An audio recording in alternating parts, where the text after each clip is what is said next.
Shalom, selamat pagi saudara-saudari. Ayo kita tetap semangat pagi ini.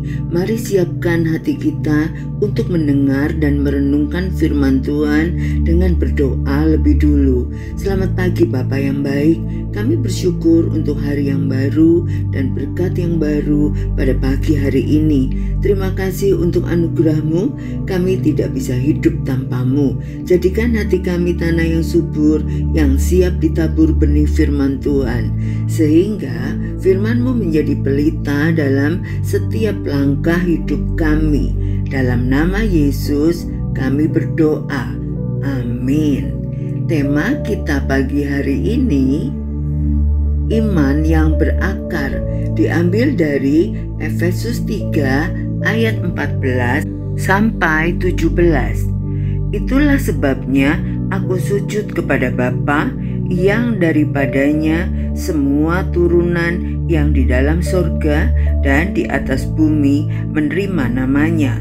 Aku berdoa supaya Ia menurut kekayaan kemuliaannya menguatkan dan meneguhkan kamu oleh Roh-Nya di dalam batinmu, sehingga oleh imanmu Kristus diam di dalam batin dan kamu berakar serta berdasar di dalam kasih. Rasul Paulus berdoa agar jemaat di Efesus memiliki iman yang berakar dan berdasar dalam kasih. Ia tidak hanya menginginkan mereka percaya secara intelektual, tetapi agar iman mereka berakar kuat dalam hati seperti pohon yang akarnya menancap dalam tanah subur. Iman yang sejati bukan hanya sekedar berkata aku percaya, tetapi iman yang membiarkan Kristus tinggal dan memerintah di dalam hati. Ketika Kristus berdiam di dalam hati seseorang, hidupnya akan dipenuhi kasih, kekuatan, dan keteguhan, bahkan di tengah badai kehidupan. Jadi, kekuatan rohani berasal dari Roh Kudus, bukan dari usaha manusia semata. Roh Kudus bekerja dalam batin untuk membentuk keteguhan iman. Efesus 3 ayat 16 dan 17. Kata diam dalam bahasa Yunani katoikeo di ayat Efesus 3 ayat 17 berarti tinggal secara tetap, bukan sementara. Artinya, Kristus ingin menjadi tuan rumah tetap di hati kita, bukan sekedar tamu. Juga kata berakar di ayat Efesus 3 ayat 17 melambangkan pertumbuhan dan keteguhan seperti pohon.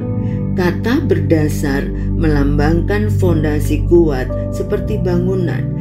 Jadi, iman yang sejati harus bertumbuh dari kasih dan berdiri di atas kasih. Iman yang berakar akan membuat hidup kita menjadi, pertama, tidak mudah goyah saat menghadapi masalah. Kedua, bertumbuh dalam kasih, bukan dalam kepahitan. Ketiga, berbuah dalam perbuatan baik, karena akar yang sehat menghasilkan buah yang baik. Iman yang berakar tidak bergantung pada situasi, tetapi pada Kristus yang hidup di hati. Saat akar iman menembus dalam, badai apapun tidak dapat mencabutnya. Begitu pula dengan iman kita. Jika iman hanya dangkal, sekedar kebiasaan atau emosi sesaat, maka saat ujian datang, kita mudah layu. Tetapi jika iman berakar dalam kasih Kristus, kita akan tetap berdiri teguh meski badai datang. Setiap hari, izinkanlah Kristus memerintah di hatimu melalui doa dan firman. Mari kita berdoa. Bapa yang baik, terima kasih untuk kebenaran firman-Mu yang menguatkan kami bahwa Roh Kudus pasti menolong kami agar iman kami berakar dalam kasih-Mu. Ajar kami untuk tidak hanya percaya dengan mulut, tetapi menghidupi iman yang kuat dan dalam. Kuatkan batin kami oleh Roh Kudus-Mu, agar kami tetap teguh di tengah segala keadaan. Berkati kami sepanjang hari ini, dan kami siap menjadi saluran berkat bagi sesama.